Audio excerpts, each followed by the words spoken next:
আর এদিকে রাজ্যের প্রস্তাব ফিরিয়েছে আন্দোলনকারীরা।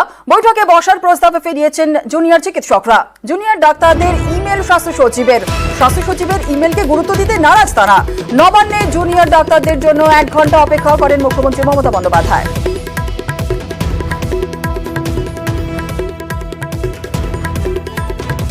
গতকাল অনারেবল সুপ্রিম কোর্ট যে অর্ডার দিয়েছে, আজকে বিকেল 5টার মধ্যে কাজে ফেরার কথা।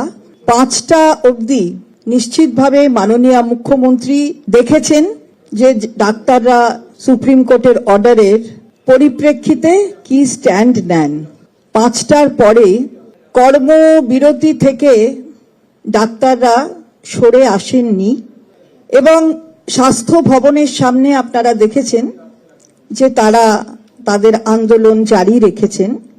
আমাদের প্রশাসনের মাধ্যমে আন্দোলনরত চিকিৎসকদের কাছে খবর গিয়েছিল 10 জনকে আসার কথা, 6টা 10-এ ইমেল গেছে।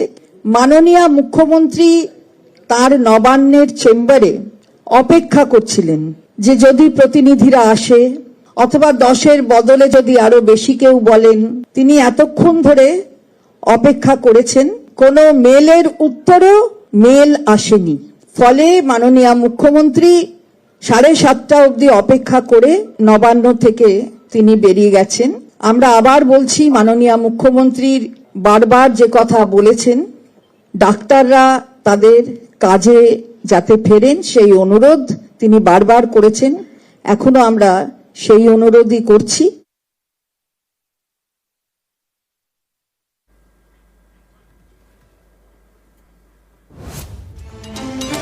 ইমেলে জোড়া আপত্তি আন্দোলনকারীদের। স্বাস্থ্য সচিব ইমেল করায় আপত্তি। ইমেলে শুধুই স্যার সম্বোধন কেন, ম্যাডাম সম্বোধন নয় কেন, প্রশ্ন তুলেছেন আন্দোলনকারীরা।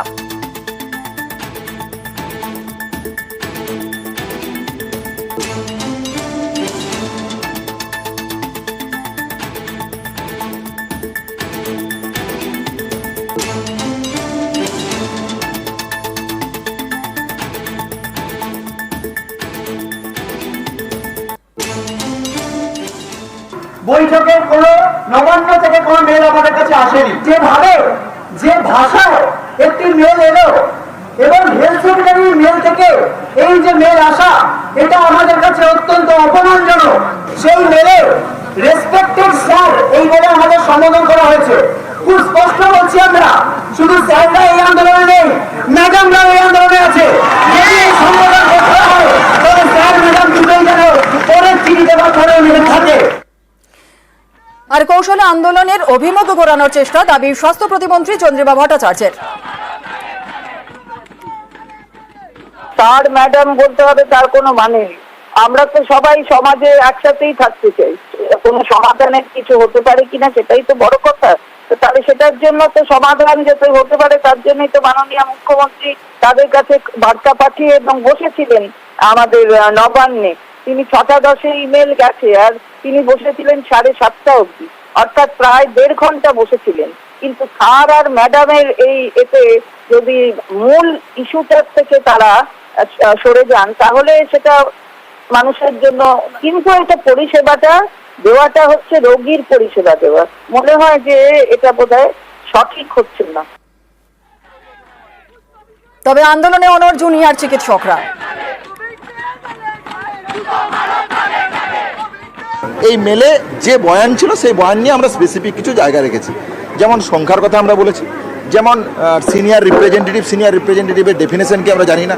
তাহলে এইরকম কেন বারবার হবে যে সিপি স্যার যেমন বললেন যে আমার মুখ্যমন্ত্রী যদি মনে করেন আমাকে সরিয়ে দেবেন, প্রিন্সিপাল সেক্রেটারিও বলতে পারেন যে আমাকে যদি মুখ্যমন্ত্রী মনে করেন সরিয়ে দেবেন।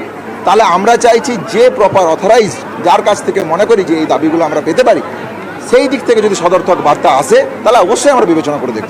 সেই মেলটা কি নবান্ন থেকে আসতে হবে না হেলথ সেক্রেটারি থেকে হবে? আমার মনে হয় যে পারবে, আমাদের যে 4 দফা দাবি আমার মনে হয় সবাই এখন জানে, সারা বাংলা জানে।